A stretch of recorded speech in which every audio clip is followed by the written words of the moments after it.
So in today's video, I want to take just a moment to talk about last chances, right? It's those times in which you've told yourself, if she does this again, I'm out.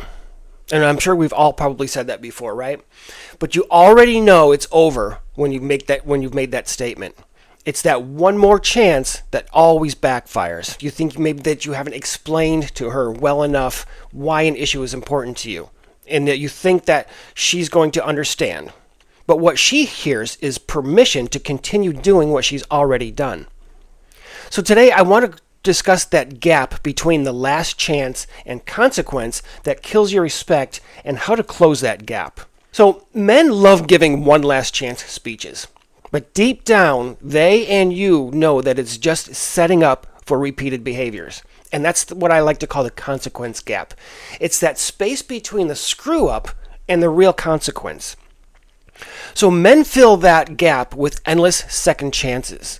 And that's what burns them out. It gives them ulcers, gray hair, constant frustration. One of my favorite psychologists, Albert Bandura, did a lot of work, as you likely know, in social learning theory. Things like people repeat behaviors that get reinforced, right? It's maybe one of the most popular things that I speak about. So if your consequence gap leads to another chance, according to Bandura and social behavior theory, you've reinforced that behavior. So what she hears is, oh, I can smooth this over with an apology, or if I grab his cock for a couple of minutes. And because men don't want to be weak, they tell themselves that they're being, again, compassionate, they're being friendly, they're being understanding and fair, they're having patience. But again, in reality, what they're doing is training her, they're reinforcing her that their standards are negotiable. Let's use this example. Let's say a stranger walks up and keys your car. You notice, you walk up, and the dude says, hey man, I'm sorry, I'm not going to do it again. Are you going to give that guy a second chance? Absolutely not, of course not. But in relationships, when there are emotions involved, many men accept stupid apologies, if you don't mind my saying stupid, that override their logic. So it's not forgiveness that's the issue. Believe me, I understand that. Forgiveness is very important. It means that you're not holding bitterness, for example. And that's a healthy way to maintain relationships. It's a different story if it's your partner repeating the same thing week after week. With women, again, when the emotions are involved, that's when men cave. So how do we close this consequence gap? My suggestion is to stop handing out free second chances or third or 10th.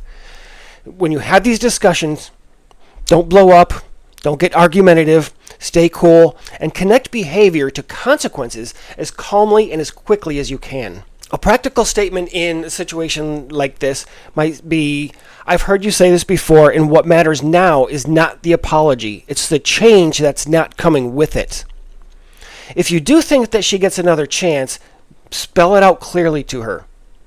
Tell her, if you change, we can move forward.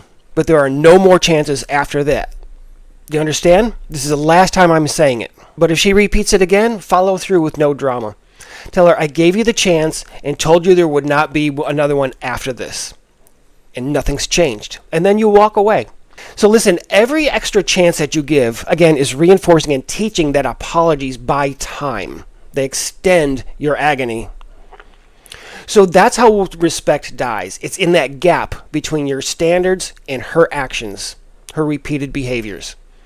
Your job is to tie behavior to outcomes. So if she changes, great, stay with her. But if not, then leave her with her cat memes and her box of wine while you move on.